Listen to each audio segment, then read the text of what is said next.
What's up YouTube, Dale here from Zephyr, and today I am bringing you a Monstrosity, and that is 60 card mill deck. This is basically Lightsworn, Tearsworn, Bystials, and with a little bit of extra as well. It's an absolute crazy deck. The idea is it's a 60 card version, you just mill for days. I've already shown you a very basic combo that is just mill 12 cards, and then you're going to be able to add more to it with a bit more consistency and everything else, alongside playing technically your own version of hand traps in the form of the Bystials. So with all of that out of the way, please smash that like button, hit that notification bell, and subscribe so you don't miss out on any more upcoming content. Like, this is... whoa, it's a wad. Anyway...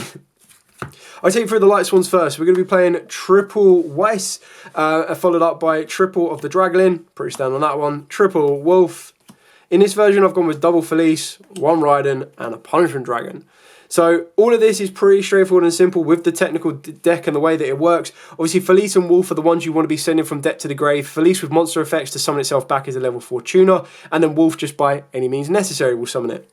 Your Draglin is the one that can special summon itself, and then Foolish one by summoning itself down while you have a Lightsworn in the graveyard. And Weiss is the one that puts a Lightsworn back to the top of the deck, mills 2, and then summons itself. So the idea is you're going to want to be putting a Felice in the hand or a Wolf in the hand back to the top of the deck, and then milling 2 to summon. The reason that Punishment Dragon is so good in this deck is because it allows you to pay 1,000 life points to spin back all of your banished cards and cards that are in the graveyard that are not Lightsworns. So when you're only taking up this small portion of a 60 card deck, you basically play Punishment Dragon and go, let's reset, which can be massively helpful. The other Lightsworn cards you're playing is Triple Charge of the Light Brigade, followed up by the one Aegis. Now, I don't know how you'd really class this deck, but technically you're looking at like 1/3 Lightsworns, 1/3 Tear Elements, and then a third of everything else. But all of this kind of puts in a work. The only issue with the Charge of Light Brigade is that it mills as cost. So if you do see your Twilights, Lightsworns, Tear Elements, get there. If you do see all those in your free mills, as it's sent as cost, they don't do anything, unfortunately. Then moving on to the Tear Element version of the deck, your ideal starter for all of this is of course going to be your Rhino Heart, followed up by triple Tear Cash. I gave them back to Leo, so thank you very much for letting me borrow them, but I was half expecting these to be a rarity collection and Konami let me down. But you'll be playing 3 of this, no doubt. Hopefully a common in OTS, that'd be very funny. Or an ulti, lol. But the idea is you're going to be playing 3 of this just because it gives you that ability for additional mills. You just want to send it to the graveyard, you want to mill more cards, you want to go from there. And then of course you're going to be playing your one-offs of the Havris, the Shino, and the Merle, and then 3 King of the Swamp, just so it gives you that capability to skip in order to kick Kalos into the Rue Kalos. Arguably, because I'm not playing the Greffa Dragon anymore, you don't need to be playing this as importantly. I still would rather go for Berserker of the Swamp, but again, I'm not paying £5 for a common at this exact moment in time, just because I feel that it's close to a reprint. And what I mean by that, that's not like, I know I'll probably get a comment of, oh, well, he's got a full Lightsworn deck, why hasn't he got a £5 common? The way I'm saying is that I feel that a card like that that's been around for a long time, plus just like First Movement Solo, is that it's got to be due a reprint at some point, right? So I'm not prepared to pay £5 for it yet. It has started to dip in price. I did see somewhere where it's like £4 a copy and I was slightly tempted, but as this is not my main deck right now, I wasn't prepared to do that investment because I know if I do it, and then OTS 25, which is like 2 weeks away or something, has it as a common, I'll be like, bro. Or even as a super. But the other King of Sword is just to use as a substitute, but you're only using it as one form of substitute, so it does become less reliable.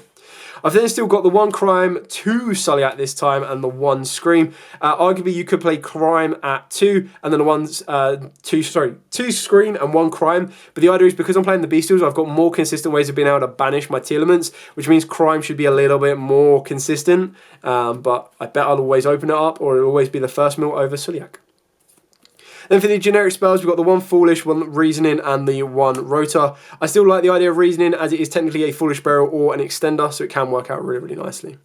Then for the Bystials, of course, we do play triple Bystial Lubellion, followed up by the 1 Magnamut, Saranir, and Druidsworm, alongside the 1 Regained. So pretty straightforward and simple on this one. These are your hand traps of the entire deck, in a sense, but they also act as additional extenders. They open you up for plays in order to make synchros of Bystial Spatter, because you do have level 4 tuners in the form of your Lightsworns, and then, of course, these are your non-tuner dragons. It also gives you that option to go into Chaos Angel, because again your light swans are lights, and then obviously your Bystials are darks.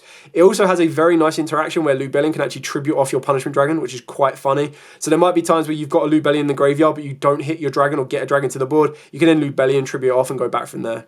Plus Regain is just there to constantly keep recycling your stuff. This is the one card you don't ever really want to mill. You want to get to it as early as you possibly can, but when it does happen, you just then have to go punishment dragon. Let's start again. And then for your generic cards that are just great for milling, that just going to extend you. Now in this particular version, we are using Destiny Hero, Mali, and then the one Denier. Now this is only going to be extensions, and the reason that you're only going to be using these as extensions is for the pure fact that we're not playing any rank 6. You can very easily play rank 6, and the ideal one will be Beatrice, but the idea is that I've just gone for extensions of plays. If you do have the space in the extra deck, which there is a little bit of flex spot, then I would definitely highly advise putting in a rank 6 in the form of Beatrice, or if you're massively worried and you want a rank play, you can go down that route as well. The reason the Denier's in here is it gives you that ability to use Mali for a 4th time. So it's kind of insane that it doesn't actually have any major restrictions. So if this card is normal or special, you can take one of your Destiny Hero monsters from your deck, graveyard, or that is banished and place it on the top of the deck, so recycle Mali for a 4th time. You can only use each effect once per turn, and then if you have a Destiny Hero monster on the field or in the graveyard other than itself, which you will do with Mali, you can special summon this card from the graveyard. You can only use this effect once per duel.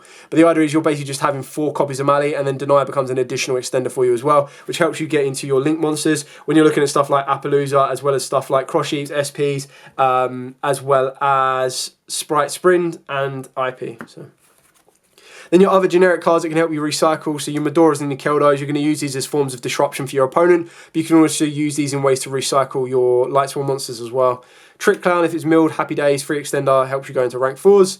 A very small danger engine of 3 Mothman and 2 Nessie. You can very easily play Jackalope if you want to, but I didn't feel that I needed that extender to the board.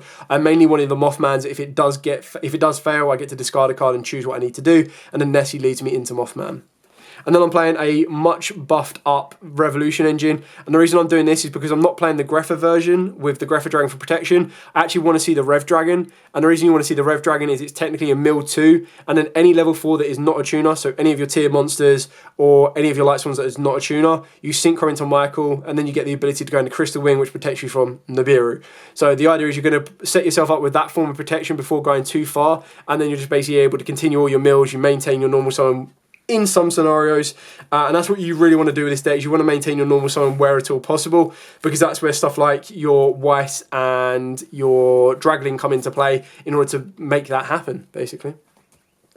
Moving on to the extra deck, so for the tier element and the fusion monsters, we've got the one Kaleido Heart, the one Rukalos, and the one Draxistapelia. The reason I've got Draxistapelia in here is because it gives you that ability to recycle both of these, should they hit the graveyard and they can't go anywhere else. So you're able to put a fusion monster back or a dark monster back, and then be able to get into a Draxistapelia. So this kind of took the place of the Greffa Dragon, and the reason for that is, technically I can still make this with or without King of the Swamp. This one I need King of the Swamp to make. This one, again, I can make without King of the Swamp. So I've got 2 that I can without, and 1 that I can with.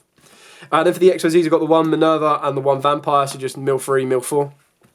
And then, of course, for the Synchros, we've got the Michael, that's going to lead you into your Crystal Wing for that Nibiru protection. You've then got your Aritara and, of course, your Minerva. So in that combo that I showed you, which I can do at the end of the video as well, which is mill 12, the idea is you're able to get into Minerva, you're able to get into the Visas. Visas can then search you out your screen, which is great. And then all you need to do is trigger another extension, and you get more mills off your board.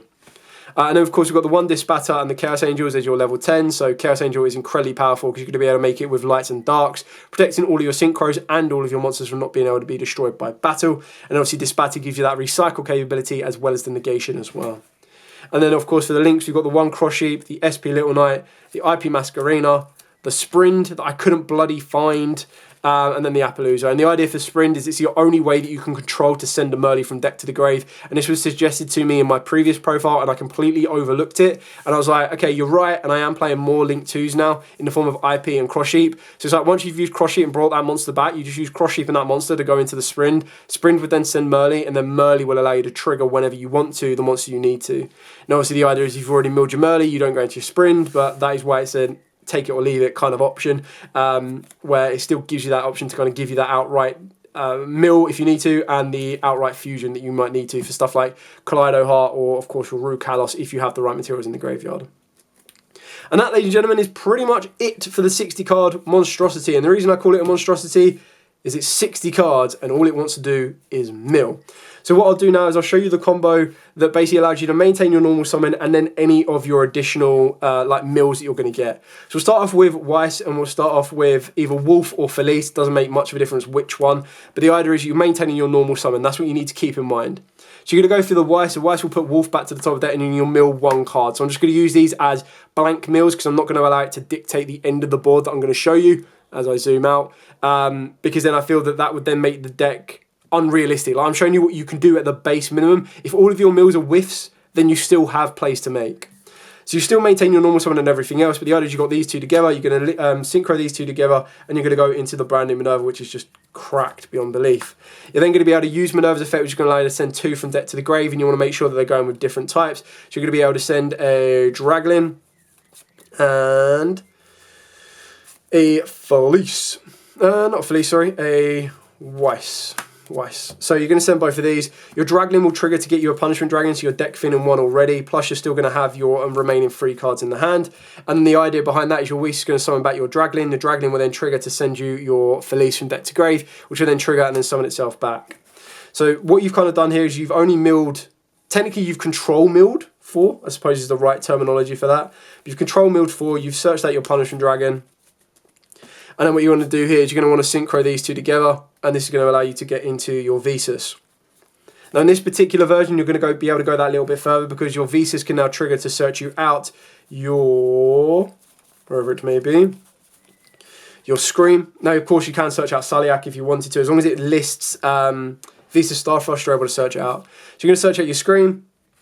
Now, Scream will trigger to mill an additional 3 more cards if you do perform a summon, which you can do now. So your Minerva can banish 4, and I tend to banish the 4 with different names. You've got your Weiss, you've got your Wolf, you've got your Felice, you've got your Draglin. So you're going to banish these 4 here.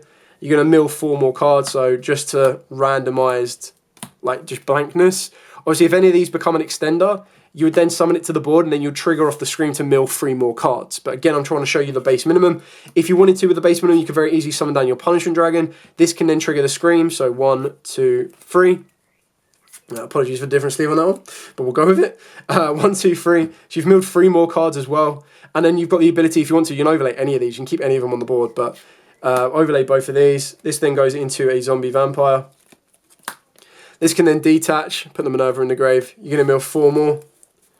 So mill 4 more. One of these can become an extender, doesn't matter which one it is. Mill 4 and then use your Zombie Vampire and whatever. And this can then get you into your IP Masquerena.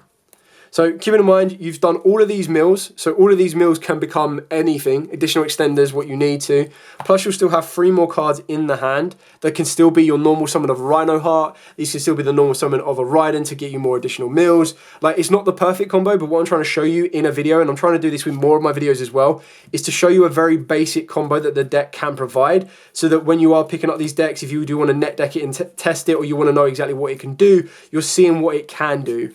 And at the base minimum. Like I said, you've ended up milling more than 12 there as well. You actually ended up milling, I believe, because of the Scream, you ended up milling 15. So for those 15, if you haven't been able to hit an extender or anything else that's going to allow you to fusion summon or a Bystial, like if you hit a Lubellion in that, you could use Lubellion to tribute off your Punishment Dragon, and then you can use your Lubellion to set you a Regained. And again, you still haven't used your normal summon, so as soon as you banish or anything else, you can Regained, put it back to the bottom and draw a card. Anyway, that is it for the 60 card monstrosity. I really don't like the idea of a double sleeved 60 card deck because that's just messy. Anyway, thank you so much for watching. Don't forget to like, comment, subscribe, share. Till next time, as absolutely always, stay safe and of course, happy dueling.